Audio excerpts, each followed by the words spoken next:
Bienvenue à cette nouvelle édition du Bulletin des régions, une émission produite grâce à la collaboration des télévisions communautaires associées à Cogeco. Bonne émission.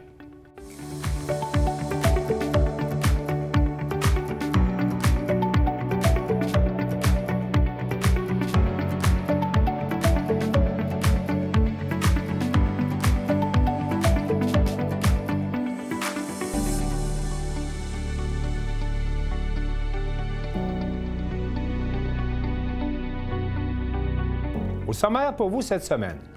À Colombier, l'entreprise GroupWorks poursuit sa croissance en développant un maximum de services sur la Côte-Nord. À Mont-Tremblant, le maire Pascal de Bellefeuille revient sur 25 ans d'histoire pour la municipalité de Mont-Tremblant. À Sainte-Luce, on se mobilise autour du comité de développement touristique. À Terrasse-Vaudreuil, une grande tablée pour le bal en blanc. À Saint-Gabriel, comme ailleurs sur la planète, on vibre au son d'angines de poitrine. À Neuville, au Vieux-Couvent, la corporation Espace Art Nature présente son nouveau plan stratégique d'ouverture à la communauté. À Baie-Saint-Paul, lancement de la programmation de la 17e édition du Festif. À Gaspé, après la saucette en chaise adaptée, Nancy Carney fait du ski. Et pour commencer cette émission, on vous présente un reportage de Mario Lacombe de CEMA TV, qui était au lancement de la 2e édition du Salon Innovation Montmagny-Lillet, qui aura lieu le 13 mai prochain et qui portera sur l'utilisation de l'intelligence artificielle dans les entreprises manufacturières. La MRC de Montmagny et la MRC de Lillet, accompagnés d'un comité de travail composé du Centre d'aide aux entreprises Montmagny-Lillet, de la Chambre de commerce Kamouraska-Lillet, de la Chambre de commerce et d'industrie de la MRC de Montmagny et de Chaudière-Appalaches économique, sont fiers de convier les entreprises manufacturières du territoire à la 2e édition du rendez-vous Innovation Montmagny-Lillet. Monsieur Sylvain Thiboutot, directeur développement économique, MRC Lillet. Oui, bien exactement. La MRC de Lillet est fière de s'associer à cette activité-là, qui est porteuse d'avenir pour les entreprises là, des MRC de Montmagny-Lillet. Là, on va aborder la question de l'intelligence artificielle. Il y aura un panel d'entreprises qui ont intégré déjà de l'IA dans leur fonctionnement.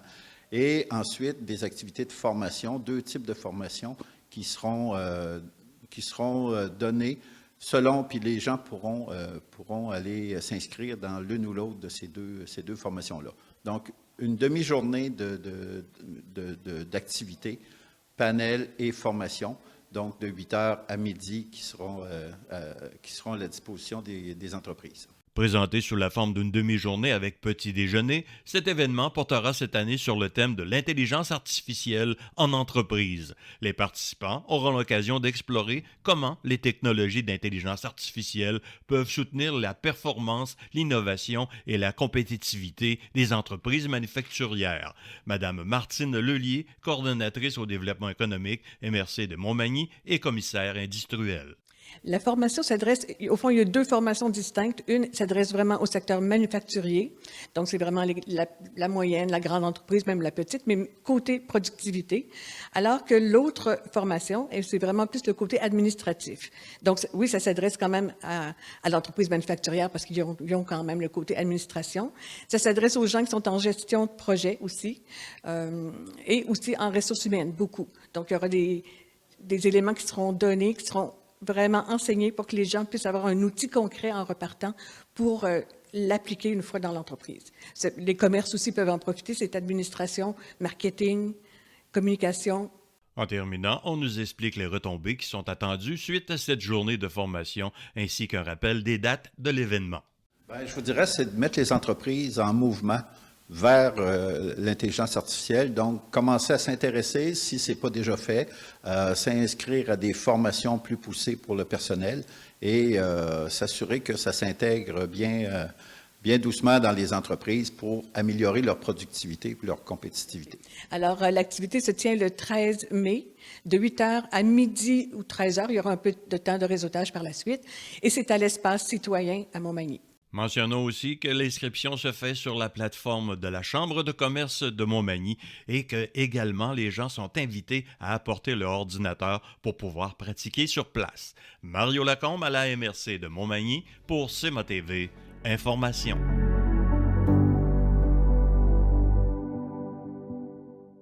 Joanie Godreau de la Télévision du Littoral nous raconte l'histoire d'un jeune entrepreneur dont l'entreprise connaît une croissance soutenue en développant un maximum de services sur la Côte-Nord.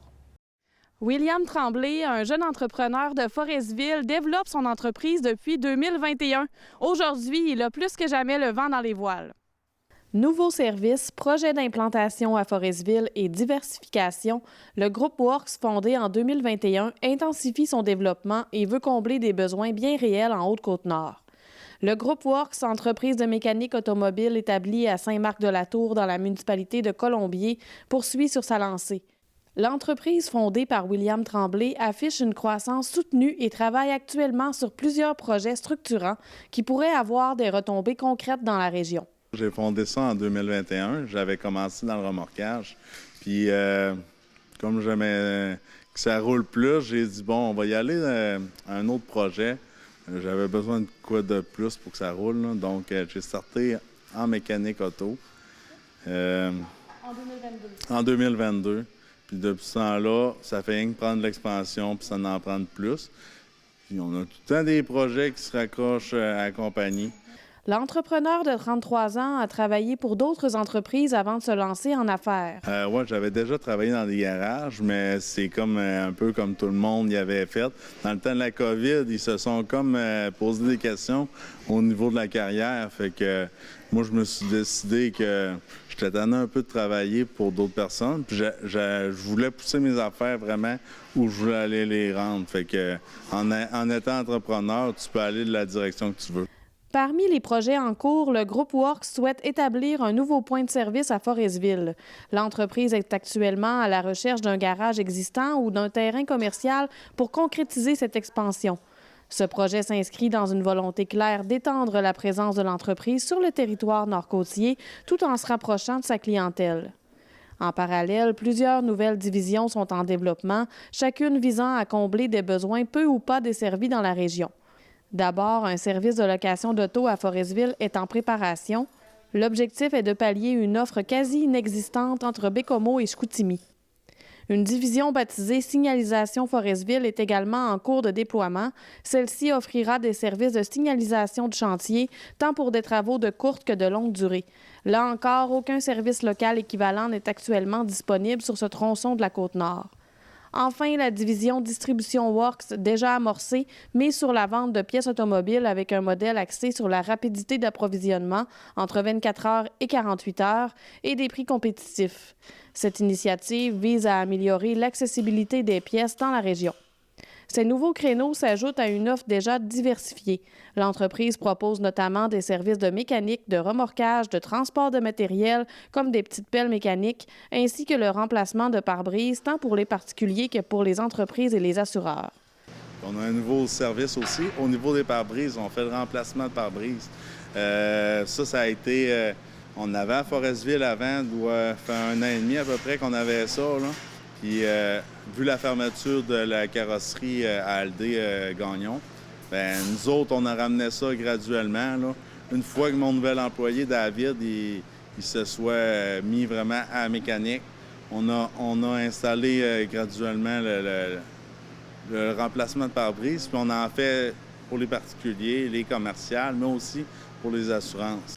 Le propriétaire cherche à bâtir une offre complète autour de l'automobile pour que le client retrouve tous les services sous le même toit. L'ajout prochain d'un service d'alignement grâce à l'acquisition d'équipements neufs permettra également de mieux desservir sa clientèle. Là, ce qui s'en vient, c'est l'alignement, là, que ça va être complémentaire encore à la mécanique. Puis ça va être tous des équipements neufs, là. On a une belle rampe 14 000 livres qu'on va être capable de faire des véhicules, pas du lourd, mais du semi-lourd. Fait que les 250, les 350, même les ambulances. Puis on a aussi notre nouvelle division, Distribution Works.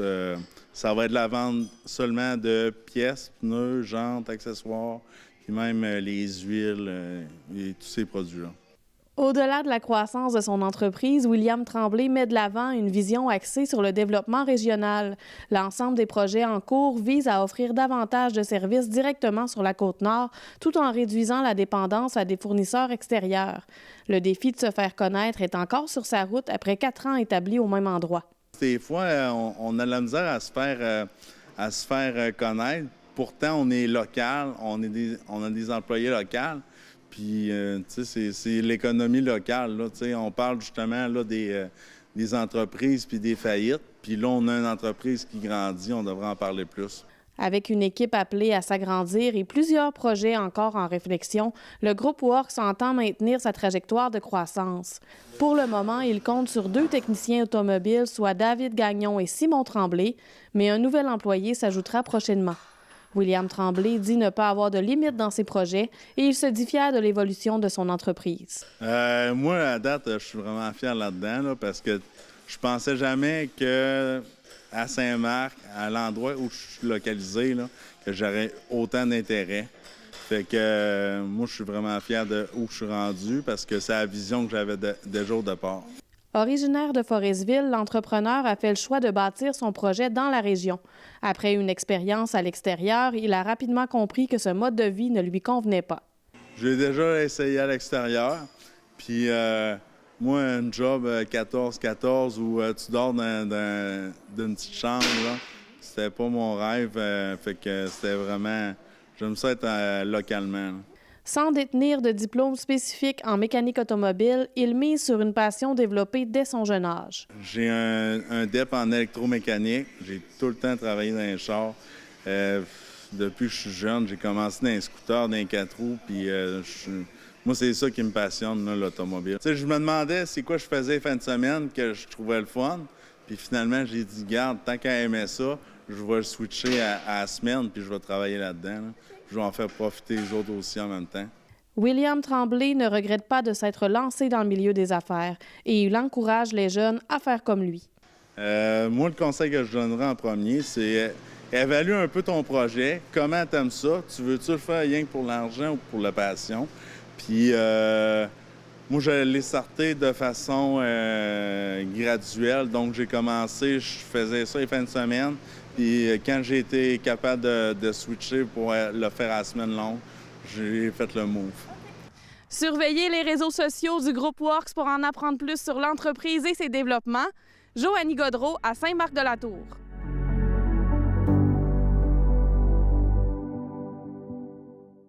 Le journaliste de TVCL, Vincent Orellana-Pépin, rencontre le maire de Mont-Tremblant, une municipalité qui a été créée il y a 25 ans sur un territoire qui se développe depuis 250 ans.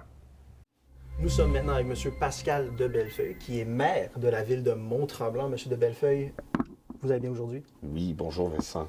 On va toujours bien à Mont-Tremblant. Je suis absolument d'accord avec ça. Je voulais commencer avec votre transition parce que vous avez été auparavant conseiller municipal et maintenant vous êtes maire. Donc, c'est 2 fonctions distinctes, très, très différentes avec des responsabilités différentes et un niveau de travail différent aussi. Donc, comment se sont passés vos 100 premiers jours et quels sont les défis ou les adaptations que vous avez eu à faire lors de cette période? Ce qui est important de comprendre, Vincent, c'est que oui, j'ai été conseiller 12 ans. J'ai même eu le plaisir d'avoir le rôle de maire adjoint pendant quelques années et des responsabilités diverses, spécialement en ayant le district 1 à l'époque, donc c'est-à-dire la station touristique internationale du Mont-Tremblant, Parc du Mont-Tremblant, Domaine Saint-Bernard, beaucoup de lacs qui touchent notre communauté d'importance, dont le lac Tremblant, le lac Ouimet, le lac Beauvallon, etc., etc. Et j'ai eu le plaisir aussi d'œuvrer dans le secteur du village à l'époque, sur les plans particuliers d'urbanisme, les sauvegardes de l'église, etc. Donc, beaucoup de gros dossiers auxquels vous avez touché. Oui, oui. Ce qui met la table, parce que donc ces années-là, au conseil de la ville de Mont-Tremblant, m'ont permis d'acquérir beaucoup de connaissances, de comprendre les réalités du milieu, de comprendre le terrain, dans toutes ses facettes, parce que Mont-Tremblant, c'est une courte pointe de différentes réalités. Il n'y a pas un Mont-Tremblant, il y a plusieurs Mont-Tremblant, que ce soit dans la ville-centre où on a des familles, avec les milieux scolaires, avec les centres de services, où on retrouve les grands commerces, les grandes surfaces. On a le pôle villageois, évidemment, avec sa réalité un peu plus signature, avec le lac Mercier, avec petites boutiques et artisans d'expérience. Évidemment, la station touristique du Mont-Tremblant international, 3 millions de visiteurs, étant évidemment le 3e pôle touristique après Montréal et Québec. Alors, ça vient aussi avec tout l'apprentissage des événements. On sait, les Ironman, demi-Ironman, la culture loisir par le spectacle de classique, blues, les traversées du lac, bon, des événements de vélo, les Coupes du Monde. Donc, tout ça évolue à travers les années et on apprend ça. Donc, on a fait ces années-là qui ont été extrêmement agréables. J'ai pris un pas de recul pendant 4 années où je suis retourné au communautaire, sur le terrain, parce que je suis issu du communautaire. Très petit, on était impliqué dans les guignolés, Scotia Colon, etc. Des fois, les gens ils rient bien avec ça, mais ça fait partie quand même d'une formation, d'un apprentissage, où chambre de commerce, ou société d'histoire, patrimoine, etc. m'ont appris beaucoup. Donc, mon 4 ans m'a permis de revenir, de réapprendre, d'être en contact direct avec notre réalité sur le terrain. 4 ans dans lesquels, évidemment, bon, oui, au patrimoine, oui, à la culture, oui, aux loisirs, dans les comités spéciaux de refonte, de révision, dans lesquels j'ai pu m'impliquer, mais aussi à la Chambre, où j'ai pris des rôles importants avec la vice-présidence, avec rue principale, entre autres, sur la redéfinition des pôles villageois et centre-ville, sur une redéfinition des aménagements, de l'animation, en collaboration avec des professionnels, en collaboration, évidemment, avec les gens de la Chambre, la permanence et les membres de la Chambre, les commerçants, commerçantes du secteur. Et aussi avec Tourisme Mont-Tremblant, avec lequel on a poursuivi, entre autres, l'ouverture du bureau touristique régional. Donc, toute cette expérience-là vous a très, très bien préparé pour le rôle auquel vous avez accédé. Vous savez, quand on m'a approché pour revenir à l'Hôtel de Ville en vie politique active, il y a eu un pas de recul. Attendez, ça change beaucoup de choses. Il y a une réflexion. On peut avoir autant d'impact en étant sur le terrain qu'en étant sur le côté décisionnel, parce qu'on peut préparer des dossiers, on a une plus grande agilité sur le terrain pour revenir et présenter aux politiques des choses. Par contre, aux politiques, eh bien, on a les outils pour les réaliser. Alors, c'est un choix d'avoir pris cette décision très importante de revenir à la vie active politique, de me réimpliquer avec 8 autres personnes qui représentent les 8 districts de Mont-Tremblant, avec chacun leur réalité. Parce que, bon, celui qui représente le lac Tremblant n'a pas les mêmes enjeux que le district 8 dans le monde agricole. Lorsque vous vous engagez en politique, vous vous engagez à représenter tout le monde. Exactement. Et ce qu'on dit souvent à notre équipe, en fait, notre conseil de ville, puisqu'il n'y a plus d'équipe en tant que telle, parce qu'on est une savoureuse courte pointe de mélange, et chacun, on se rappelle, qui représente sa réalité. Les 8 districts avec 8 réalités qui viennent au conseil pour apporter les points, défendre, développer des idées, des partenariats, des projets, etc. Donc, évidemment, les 100 premiers jours de cette élection-là, ici au conseil de ville de Mont-Tremblant, nous ont permis une transition, évidemment, de regarder le passé, de préparer l'avenir, évidemment.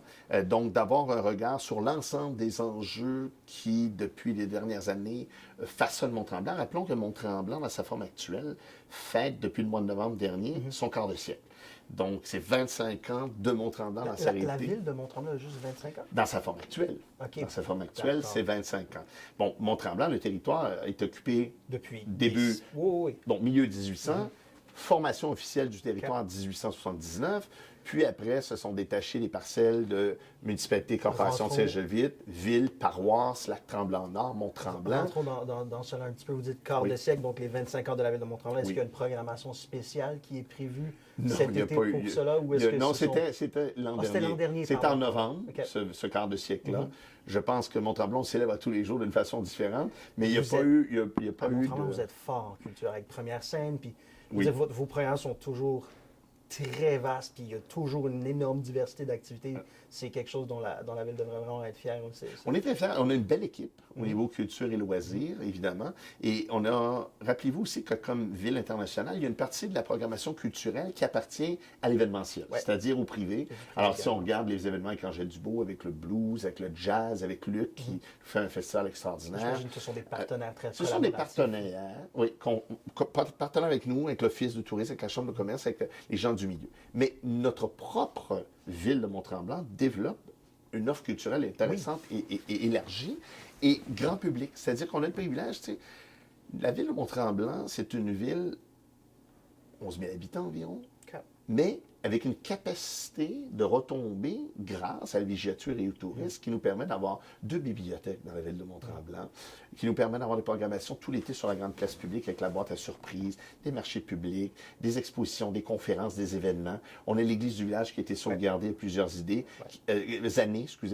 plusieurs années, qui a été transformée de culte à culture, qui accueille le Cœur Tremblant, qui accueille des conférences, des spectacles. Alors, notre équipe a développé de septembre à juin une programmation accessible à nos citoyens et citoyennes. Et l'été, il y a une panoplie de spectacles, soit par la ville, soit par le privé, qui sont gratuits et ouverts au grand public comme destination.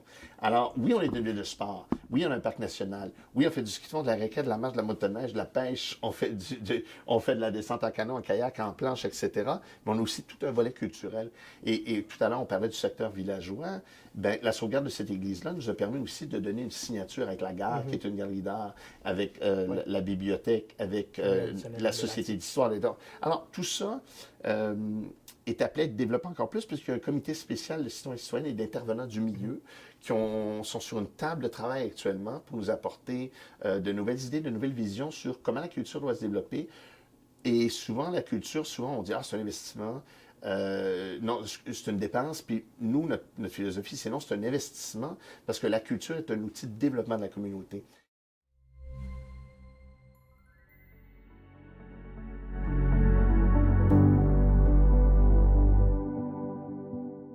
Dans la dernière année, des bénévoles ont multiplié les démarches afin de garder vivant l'organisme Tourisme Sainte-Luce. Et les nouvelles s'annoncent bonnes, comme a pu le constater Marc Després, de la télévision de la Métis, à l'occasion de l'Assemblée générale annuelle de la Corporation, le 2 avril dernier. Eh bien, Vincent Bouchard, donc ce soir, c'était l'Assemblée générale annuelle pour Tourisme Sainte-Luce. Bien, tout d'abord, les gens qui vont regarder les images vont s'apercevoir que, dans la dernière année, le comité a quand même beaucoup changé, là.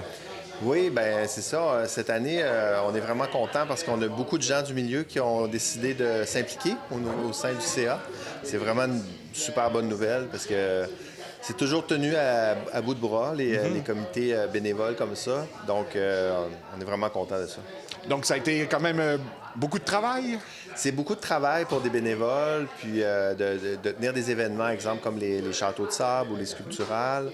C'est des événements qui sont quand même intenses en termes de demande de travail demandé. De travail demandé aux bénévoles, mais c'est super agréable en même temps. Donc, tu sais, c'est de coordonner le tout. Trouver des nouvelles forces de gens qui ont le goût de s'impliquer et tout. Donc, c'est les défis qu'on a. Et il faut dire que, l'année dernière, au niveau du concours de Château de Sable, quand même, il y a eu 19 équipes. Donc, on parle d'une très bonne édition, quand même. Oui, vraiment. Les 3 dernières éditions ont été vraiment bonnes. L'année passée, particulièrement. On a eu des super beaux prix aussi avec les entreprises de la région. Navigateur Sainte-Luce qui donnait un super beau prix aux îles de la Madeleine pendant les Châteaux de Sable qui avaient lieu là-bas. Donc, ça faisait une synergie aussi entre les 2 événements. Puis, le Café Bistrot Lanceau-Coq aussi qui était un commanditaire majeur. Donc, on avait vraiment des beaux... tous les commerces aussi de la région se sont impliqués aussi dans l'événement. En faisant des beaux prix comme ça, il y a eu beaucoup d'équipes qui se sont inscrites. Puis, les gens de la région ont vraiment apprécié. On a eu entre 5 et 8 000 personnes. Quand même très bien. Oui, pendant une journée. Donc, qui viennent à Sainte-Luce, c'est vraiment un grand succès, là. Donc, on peut dire que la réputation de l'événement n'est plus à faire, là. Non, c'est ça. Bien, ça fait 37 ans que ça existe. Donc, nous, quand on est arrivé, il y a 4 ans environ, c'était en train de s'éteindre complètement. Donc, on a voulu relancer ça. Puis, on va voir pour la suite si on est capable d'aller chercher assez de gens pour refaire l'événement. On aimerait ça, mais ça reste toujours quand même fragile. Et aussi, vous avez lancé dans la dernière année un concours de photos et ça aussi, je pense que ça risque d'être de retour, là. Oui, ça va être reconduit. On a vraiment des très belles photos qui sont faites par les gens de la région. Donc, c'est vraiment le fun parce que c'est des gens de la communauté qui sont amoureux de leur coin de pays comme Sainte-Luce, qui viennent prendre des super belles photos de la région. Puis on a quand même des beaux prix, donc c'est bien. Donc ça nous fait une banque d'images aussi pour faire la promotion touristique par le fait même. Et il faut dire que dans la dernière année, il y a eu des élections, donc un nouveau conseil municipal qui a été complètement renouvelé. Vous avez eu l'occasion de les rencontrer récemment. Je pense que la réunion s'est bien passée. Vraiment bien passée. On a été agréablement surpris par l'accueil du nouveau conseil. On avait des appréhensions. C'est toujours, quand il y a un nouveau conseil, on se demande toujours, est-ce que les gens vont être quand même ouverts au tourisme et tout.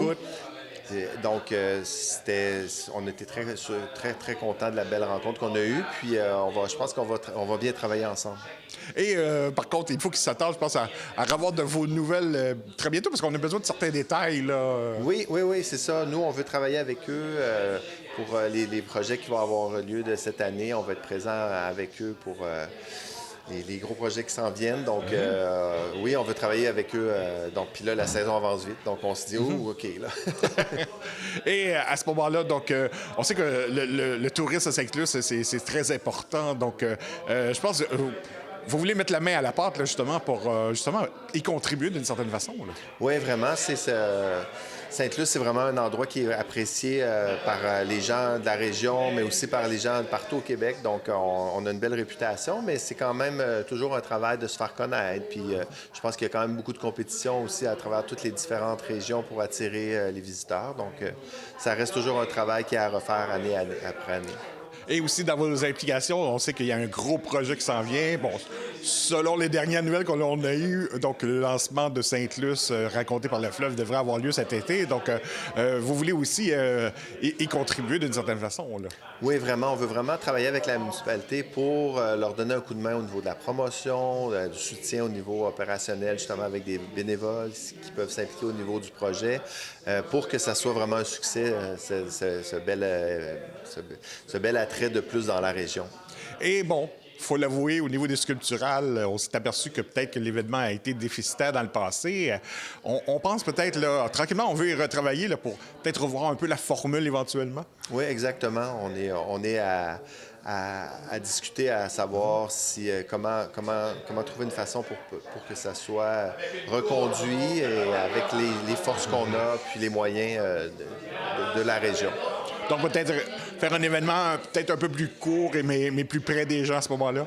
Oui, en fait, on est vraiment en discussion à ce niveau-là en ce moment, à savoir comment repositionner, comment refaire l'événement pour que ça puisse avoir lieu encore cette année. Parce que, bon, faut pas se le cacher, donc ça fait plusieurs événements pour Sainte-Luce en une courte période pendant la saison estivale, là.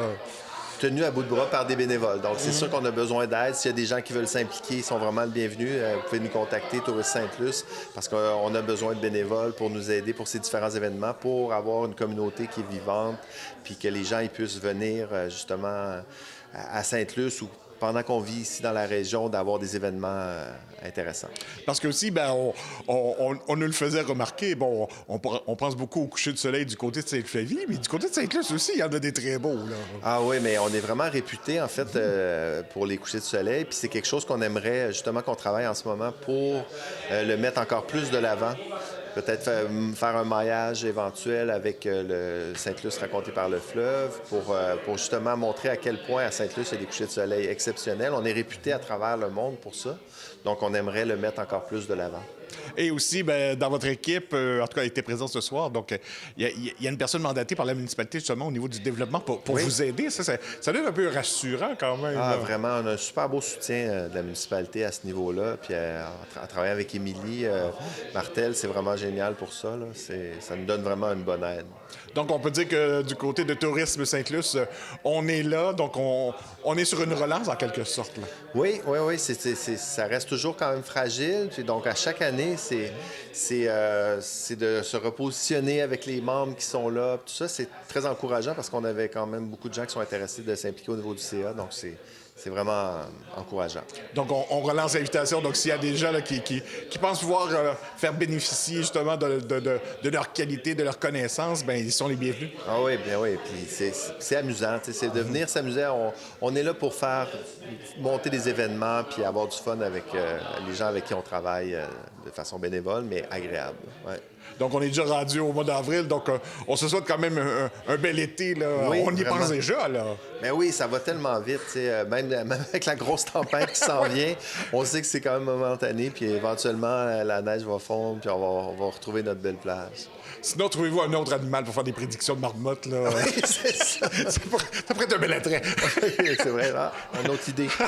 Merci beaucoup. Merci beaucoup. Bonne journée.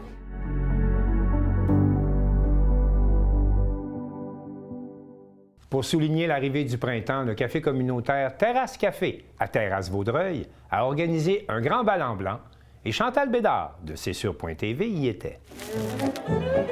Le Terrasse Café a célébré l'arrivée du printemps le 21 mars dernier en donnant un bal en blanc.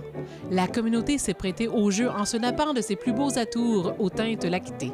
Une soirée des plus raffinées pour briser les blues de l'hiver et où les plumes virevoltaient au rythme du swing. une soirée, on peut même pas dire haute en couleur, mais haute en blanc, le bal en blanc, une première. Parlez-moi un peu du concept.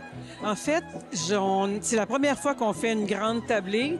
La grande tablée, c'est vraiment la base de l'organisme. C'est pour ça que l'organisme s'appelle la grande tablée. Puis, on a toujours fait nos événements en été. Des grands 300 personnes sur le bord de l'eau. Là, c'est la première fois qu'on le fait en hiver. Puis, j'ai voulu célébrer le printemps en ce 21 mars avec un bal en blanc. Et c'est qui les gens qui viennent ce soir? C'est des citoyens? C'est beaucoup plus large. Écoute, j'en reviens pas. Il y a des gens qui viennent de Drummondville, Carbone, un peu partout. Il y a des adeptes de bal en blanc. C'est vraiment magique. Et là, le bal, qu'est-ce qui se passe? Je vois qu'il y a un ruban. Ça va être quoi le déroulement de la soirée? Les gens vont se ramener de ce côté-ci. Puis là, écoute, les plumes d'autruche partout. C'est de toute beauté. Fait que là, on a un band qui est là, Jazz Manouche, qui va être là pour un petit 2 heures. Après ça, les gens vont pouvoir danser pendant toute la soirée. Ça va être une belle soirée. Dis-moi, Lucie, c'est quoi les objectifs de l'événement? Ça se veut rassembleur? Ça se veut rassembleur comme toutes les grandes tablées, mais il y a aussi, évidemment, toutes nos grandes tablées sont notre plus grande source de financement au niveau du Terrasse Café. On a besoin de créer, justement, des événements qui vont supporter l'organisme non lucratif qu'on est. On est encore tôt en saison, mais ça s'annonce assez grandiose en activité pour la Grande Tablée, pour le Terrasse Café tout au long de l'année. Oui, c'est ça, parce que là, on a vraiment un objectif de maintenir les activités à l'année. Donc, cette année, on a le bal en blanc, mais l'hiver prochain, ça va être rempli d'activités, pas juste de Grande Tablée, mais d'activités aussi en salle, ce qui va faire vivre le Terrasse Café puis la Grande Tablée à l'année. Et bon, parlez-moi un peu des bénévoles ce soir, des gens qui gravitent autour de l'organisation. Habituellement, on est une 60aine quand on est vraiment au niveau du Terrasse Café lui-même. Maintenant, vu que c'est un événement un petit peu plus petit, je te dirais qu'il y a à peu près 25 à 30 bénévoles qui sont là ce soir. On est là depuis ce matin à monter. L'énergie qui est là, c'est incroyable. Tout le monde a du plaisir, tout le monde a envie d'être là. C'est jamais une corvée. Puis, il faut que les gens aient du plaisir. C'est comme ça, c'est un peu le gaz du bénévole, comprends-tu? Fait qu'on a vraiment beaucoup de plaisir. On est là depuis ce matin et tôt, puis on va être là jusqu'à tard, jusqu'à demain même, pour finir de tout ramasser, mais on adore ça. C'est vraiment la bonne humeur. Oh mon Dieu, mais. Merci beaucoup, puis on va s'amuser nous autres aussi. J'ai joué au jeu, je me suis mis en blanche.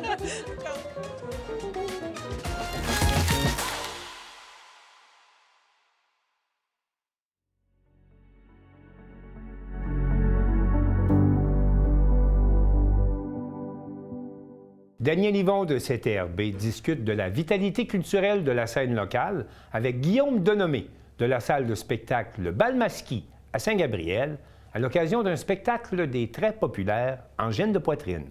On est accompagné de Guillaume Denomé, responsable de la programmation au Bal Masquis. On est à Saint-Gabriel. Bonjour Guillaume. Bonjour Daniel, merci d'être là. Oui, ça nous fait plaisir. Je pense que tu es un petit peu victime de l'engouement d'Angine de poitrine, hein? Parce que tantôt, tu viens de dire, tu as fait une entrevue à l'Action, tu as des gens. Comment tu vis ça? Bien, en fait, on a un drôle de moment, on va se le dire. C'est un groupe qu'on connaît depuis 2 ans. Ils sont venus ici il y a 2 ans, Angine de poitrine. On avait beaucoup aimé ça. On les a réinvités pour le lancement de leur 2e album. Mais entre-temps, il y a eu une explosion planétaire. Fait qu'on est au cœur de cette espèce de tempête-là. Moi, la seule réaction que j'ai, c'est qu'il faut apprécier la journée d'aujourd'hui. Il faut l'apprécier parce que dans l'histoire d'une petite salle de diffusion, ça arrive une fois ou très rarement qu'il y ait ce genre de phénomène-là. Fait qu'on va apprécier toute la journée. Toute la journée. C'est des coups de dé que vous faites en programmation. Il y a, bien sûr, on peut pas tout prédire. Puis oui, il y a des coups de dé, mais je vous dirais que les petites salles de diffusion dans la région, Magasin Général Lebrun, la Chasse-Galerie à la Valtrie, le Crapaud à Saint-Félix. Ouais. On est à l'affût de ce qui se passe dans le milieu musical. Chacun a nos genres, on a des recherches différentes. Ici, on expérimente beaucoup le rock alternatif. C'est un de nos créneaux principaux. Puis on se tient à l'affût. Fait que oui, il y a un peu de chance, Mais Angine de poitrine, par exemple, c'est pas juste un hasard. Nous autres, on tripe sur eux autres depuis un bon moment. On voulait qu'ils reviennent, puis on reste à l'affût de la scène musicale à longueur d'année. Fait que là, il y a ce phénomène-là, mais il y a plein d'autres bons shows qu'on présente à longueur d'année. Puis il y a plein de perles. Il y a des gens qui viennent ici pour découvrir, puis ils arrivent, puis ils se rendent compte qu'ils connaissaient pas le band et ils ont la soirée de leur vie. Ça arrive régulièrement. On a un comité de programmation, on a une belle équipe, on travaille en équipe, on fait de la recherche. On se parle, on s'écrit des messages, on écoute de la musique, on s'envoie des listes de diffusion, on se réunit à tous les mois. Puis, tu sais, on gagne pas notre vie complètement avec ça. Oui. C'est juste une petite partie, mais comme être humain, on vit des expériences ensemble à chercher les bons groupes, à faire vivre la musique ici. Puis ensuite, quand il y a les spectacles, je veux dire, c'est la plus belle des récompenses. Une fois qu'on arrive au spectacle, puis on programme des bijoux, tu sais, des choses qu'on a choisies, sélectionnées, qu'on a placées. Quand on regarde les spectacles le soir, puis tout est en ordre, c'est un moment de grande joie pour nous, là. Bref, vous êtes des tripeux. Des tripeux de musique, il faut le dire de même. Ben non, mais il faut, tu sais, tous les endroits où... en fait, tous les endroits où c'est pas du travail ultra rémunéré, tous les endroits où tu mets surtout du temps bénévolement, disons ça comme ça, ben il faut que ça vienne d'une passion, tu sais. On est tous des... Oui, pour répondre à ta question, au Bal Masquis, on est des gens passionnés. Il y a beaucoup de temps bénévole ici. Les gens s'impliquent parce qu'ils veulent s'impliquer et puis ils veulent faire bouger les choses à Saint-Gabriel. Ils veulent qu'on vive des expériences communes ici même, dans notre communauté. On adore ça, aller à Joliette, à Montréal, à Trois-Rivières, à Québec, mais on aime ça aussi vivre des choses dans notre milieu de vie. Puis c'est ce qu'on vit depuis maintenant presque 4 ans ici au Bal Masquis. J'allais dire un conte de fées. C'est pas un conte de fées, une belle expérience commune avec les gens de la région, avec les gens du secteur. Puis je parlais d'équipe de programmation, mais il y a plein de gens de talent qui travaillent avec nous, tant à la programmation, mais aussi au service, à la technique, pour les comités, pour la gestion. On a plein de gens compétents dans notre secteur qu'on met à profit pour cette expérience-là qui est le Bal Masquis. On n'a pas mis Angine sur la map, mais disons qu'on avait été heureux de les présenter ici en 2024. Puis là, on va savourer chaque moment ce soir en 2026, de les présenter une semaine après le lancement du 2e album et qui viennent d'annoncer, là, ils vont faire la grosse aréna de Toronto en première partie de Jack White. Fait que disons que on va savourer le fait qu'ils sont au Bal Masquis ce soir.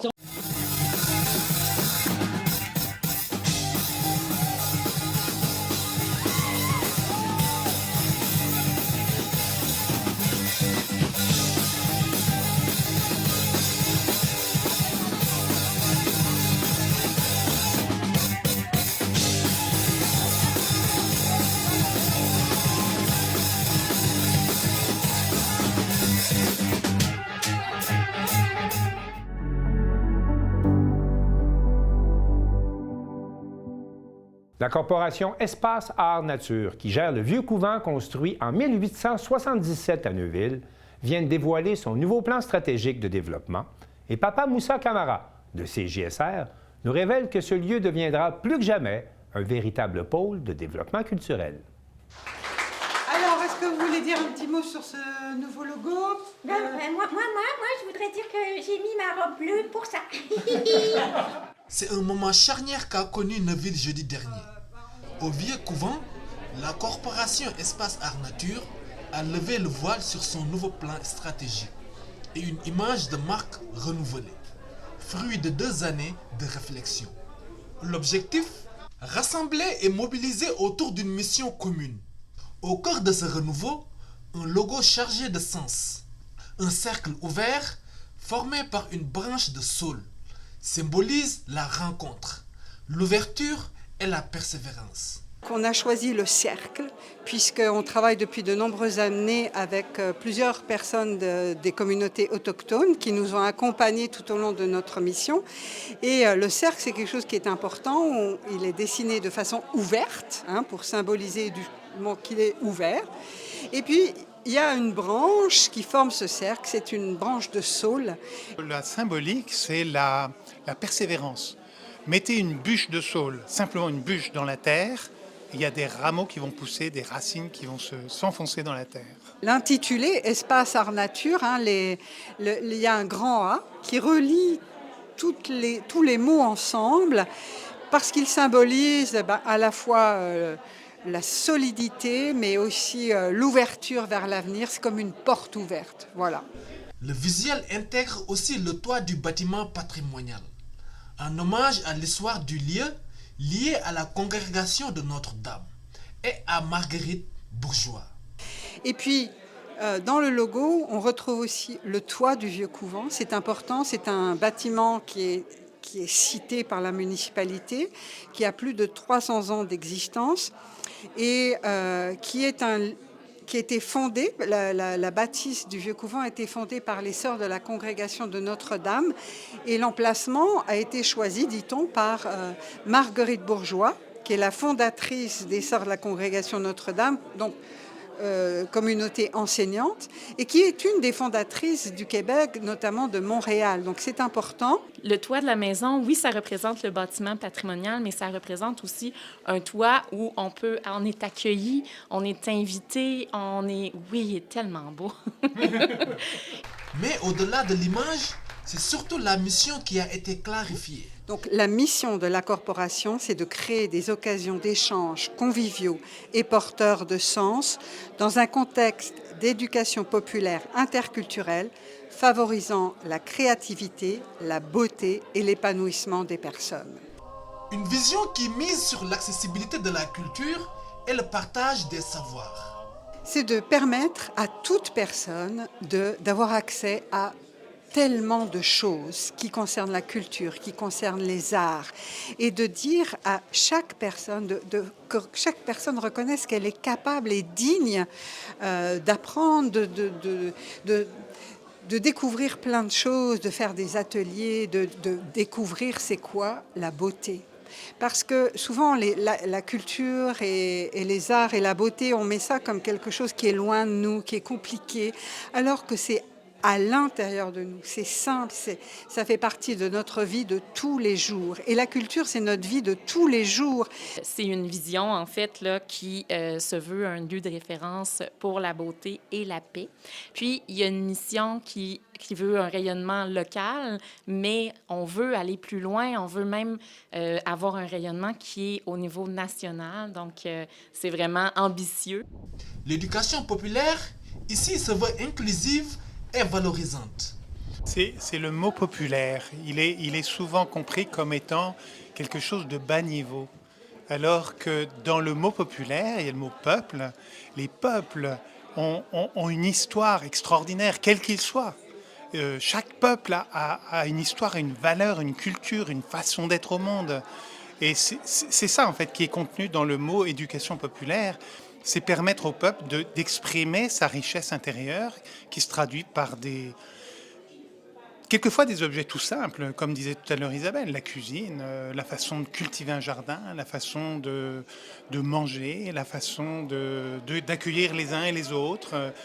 Pour assurer l'avenir, un comité jeunesse a été mis sur pied.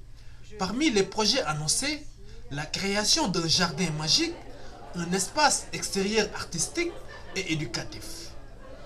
Autre nouveauté importante, une salle multifonctionnelle entièrement rénovée, baptisée Chapatoine, un mot inou signifiant tente de la rencontre. Et nous, on se disait, c'est vraiment un lieu de rencontre et en signe d'amitié. Eh bien, on a baptisé cette salle Chapatoine et une des membres du CA, qui s'appelle Marie-Émilie Lacroix, qui est inou, eh bien, a été très touchée que ce nom soit donné. Et puis, son conjoint a sculpté la petite plaque qui est ici au nom de la salle. La programmation s'annonce variée. Ateliers créatifs, rencontres artistiques, activités pour enfants, souvent à contribution volontaire. Un projet ambitieux, ancré dans la communauté et tourné vers l'avenir. Papa Moussa Camara, depuis Neuville pour CJSR.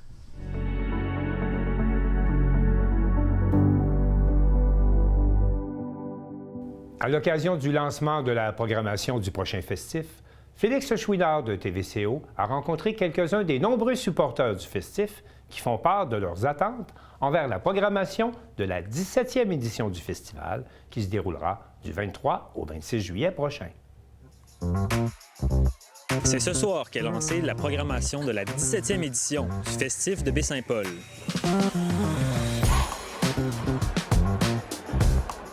Comme à chaque année, curieux et amateurs sont réunis au pavillon Jacques-Saint-Gelais-Tremblay du Musée d'art contemporain de Baie-Saint-Paul pour assister au lancement officiel de la programmation.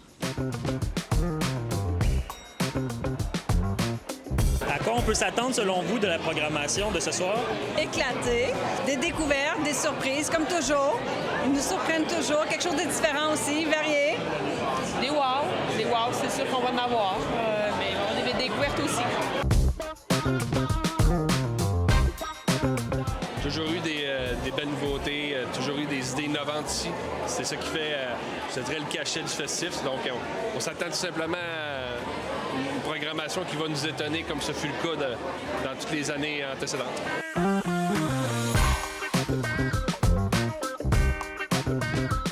Moi, j'aimerais ça voir quelque chose d'important au Pit à Sable. J'y vais tous les ans, je vais voir le spectacle au Pit. C'est merveilleux et j'invite les gens, d'ailleurs, de Baie-Saint-Paul et d'ailleurs, à venir voir le spectacle au Pit. C'est merveilleux.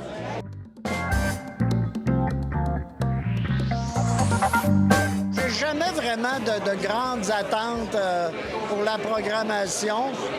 Je fais confiance au festif, à l'organisation. À chaque année, on a des belles surprises, puis on a aussi des valeurs sûres. Fait que moi, je pense encore cette année, ça va être intéressant.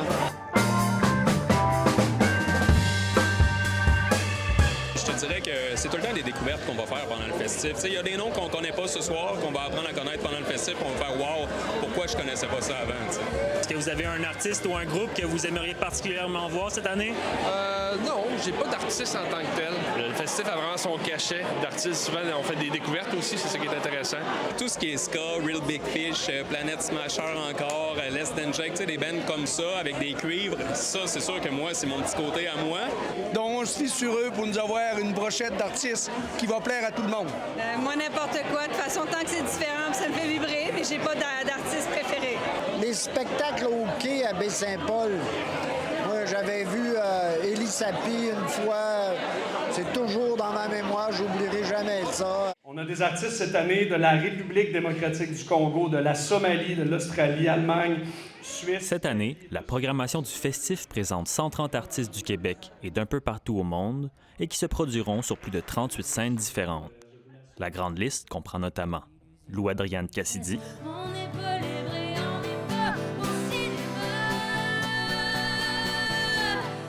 Mal-Aimé Soleil,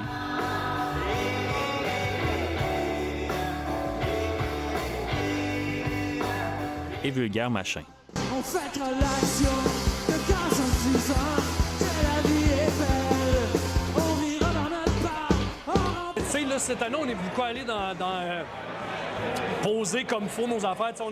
L'année passée, on a rajouté 4 sites, beaucoup des sites de rassemblement, aussi la scène de la bétonnière. Fait que là, cette année, on s'est dit, là, on revisite tous nos sites, on revoit plusieurs décors, de la scénographie, on améliore notre offre d'hébergement, on a le prêt à camper qui s'ajoute. Fait qu'on a beaucoup plus été là-dessus cette année, mais on va avoir encore des nouveaux sites pour les shows surprises, pour la série Urbania.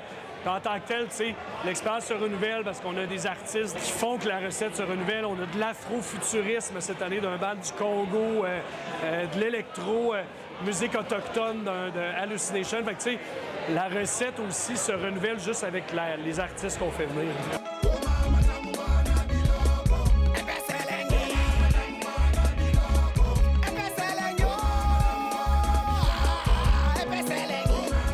Encore une fois cette année, le Festif présente une programmation éclectique, trouvant un équilibre entre les grands noms de la musique québécoise et des découvertes nichées. Une recette sublimée par l'effervescence de la scène musicale. Ben écoute, c'est d'écouter beaucoup de musique, je pense, de creuser puis de pas se contenter de ce qu'on voit à la surface.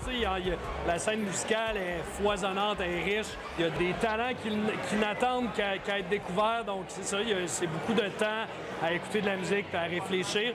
Puis on commence à avoir des beaux contacts aussi dans l'industrie, donc ça facilite les choses aussi. Maintenant que la programmation est officiellement lancée, c'est la fierté et la fébrilité à l'approche du festival qui peut prendre place. C'est d'avoir réussi à attacher, je pense, un line-up qui se différencie de ce qui se fait et qui est parlant, je pense. C'est important pour moi de rappeler l'importance de la parité puis de... on n'est plus à l'époque avec les plateformes en ligne, on écoute de tout. Fait que je pense, moi, c'est ce que je veux, c'est motiver les gens. Ça se peut que t'aimes pas le rap, mais prends une chance, vas-y. Puis je pense qu'on est rendu là un petit peu, là, d'essayer de décloisonner les styles. Je pense que la prog est assez fidèle à ça.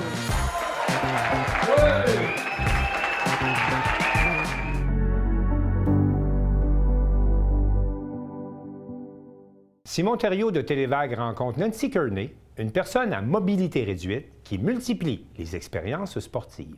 Bonjour Nancy, ça va bien? Allô, ça va très bien, toi? Oui, ça va super bien. Nancy, la dernière fois qu'on s'est rencontrés ou qu'on s'est vus, qu'on s'était parlé, tu t'apprêtais à aller faire la saucette au profit d'Opération Enfant Soleil. C'était quoi ton feeling? Ça a été extraordinaire.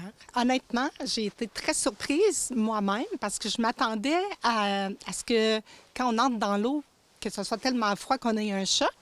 Honnêtement, j'ai été vraiment surprise parce que c'était quand même pas si pire. Ouais. Puis étant donné qu'on avait cette journée-là une belle température, un beau soleil, quand on sortait de l'eau, on avait l'impression que le soleil nous réchauffait. Ça a été une expérience vraiment extraordinaire. Bien, je suis vraiment content pour toi. Puis tu l'as fait, puis c'était pour une bonne cause aussi. Là. Oui, une bonne cause. Puis en même temps, bien, les gens, de voir que c'était possible à réaliser. Je sais déjà que pour la prochaine édition, il va y avoir plus d'un fauteuil. Donc, il va y avoir plusieurs personnes à mobilité réduite qui vont tenter l'expérience avec des fauteuils.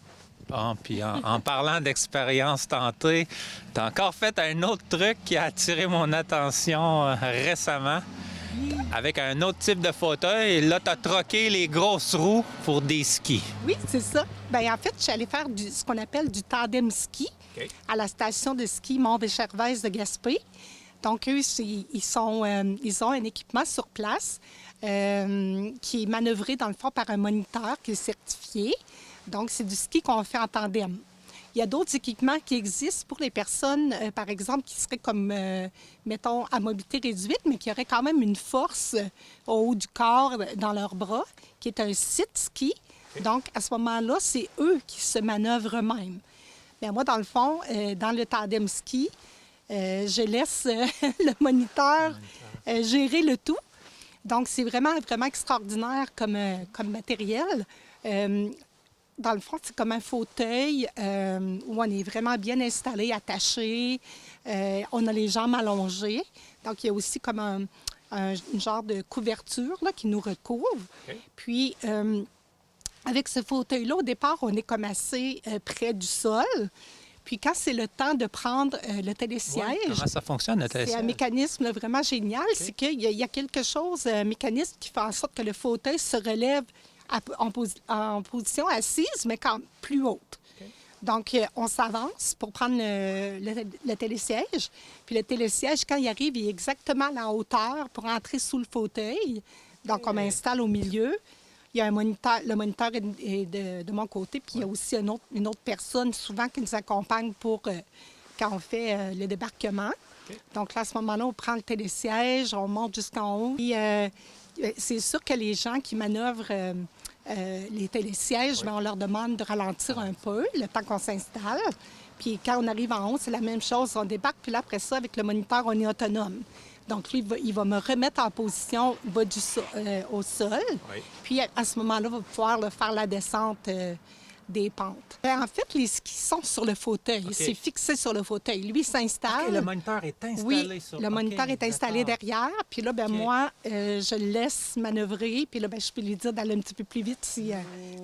si ça va pas assez vite à ton goût. Oui, je vais avoir du vent pas dans les cheveux parce que tu as une tuque, mais... Oui. Puis ce type de moniteur-là, c'est-tu un moniteur du centre de ski Béchervaise qui a été formé de l'école de ski spécialement? C'est pas un moniteur du centre de ski. Okay. C'est une personne... Bien, c'est sûr que les moniteurs, idéalement, c'est des gens qui font du ski, là, qui sont quand même assez bons. Bien, il y a vraiment une formation là, pour pouvoir manœuvrer le fauteuil. Donc, lui, il a suivi la formation, puis il est disponible. Quand les gens veulent aller faire des descentes, on communique avec lui. Puis là, on cédule un temps. Puis là, lui, il est disponible pour ce temps-là pour pouvoir faire l'activité avec nous, là. Le feeling, ça ressemble-tu beaucoup? Ah oui, c'est ça. Mais tu sais, c'est sûr que ça dépend du moniteur. Les moniteurs, eux, sont formés pour faire du slalom avec le... Parce que sinon, on descendrait comme trop rapidement, puis ça pourrait être dangereux. Mais c'est ça, tu sais, c'est vraiment... Il y a une technique là, pour eux à s'assurer, mais le feeling est génial parce que moi, quand je suis allée 2 jours. Oui. Puis, il y avait une petite neige qui tombait, fait qu'on pouvait voir un peu le décor, mais c'était une belle ambiance, là. Puis, je suis retournée le soir, la même journée, mais en soirée, puis là, c'était totalement différent, là. C'était une autre expérience, mais c'est vraiment, vraiment cool à essayer. Puis, même, en fait, c'est pas nécessairement juste pour les personnes qui sont en fauteuil roulant. Dans le fond, c'est pour les personnes à mobilité réduite. Oui. Ou, par exemple, un exemple que je peux donner, une personne âgée qui aurait fait du ski dans sa vie, puis qui ne serait plus trop sûre sur ses jambes, pourrait utiliser cet équipement-là. Là. Bien, c'est bon à savoir. Puis toi, tu as passé une belle journée? J'ai eu une journée géniale. Vraiment, c'était super. On a fait en tout pas loin d'une dizaine de descentes. Ah, mais quand même. Oui, quand même. C'était quoi ces pistes? Il a commencé piste débutante, puis ça, il y allait un petit peu plus piste intermédiaire? Pas du tout. On a commencé comme des grands. Ah, parfait, ça. Mais je ne sais pas si c'est le cas de tous les centres de ski, mais à Gaspé, entre autres, il y a des pistes qui s'entrecroisent. Donc, on commençait à un endroit, on descendait, on arrivait par un autre endroit, puis après, on a interchangé ça. Donc, ça a été vraiment une super belle expérience. J'ai vu aussi que par la suite, après que moi, je suis allée, il y avait l'Association des personnes handicapées de Gaspé qui ont invité d'autres organismes là, du secteur de Gaspé à aller à une journée, puis ils en ont fait là, aussi là, du ski comme ça. Là. Bon, mais super. Puis, y a-tu autre chose, autre truc que tu aimerais essayer, que tu penses ou certain. que... C'est certain. Bon. En fait, là, souvent, les gens, ils vont me dire, hey, c'est le fun, ce que tu fais. On fait même pas ça, nous autres, tu sais. Fait que, il y a plein de choses comme ça. C'est pas le sport en tant que tel qui m'intéresse. Moi, c'est l'adrénaline. Éventuellement, un jour, j'aimerais essayer de faire du parapente. Okay. Parce que maintenant, c'est possible de pouvoir faire du parapente quand on est une personne à mobilité réduite. Donc ça, c'est quelque chose que j'aimerais vraiment essayer, là. Bon, mais super. Dans les airs. Tu nous tiendras informés de ça. Certain. Fait que, un gros merci, Nancy, puis à la prochaine.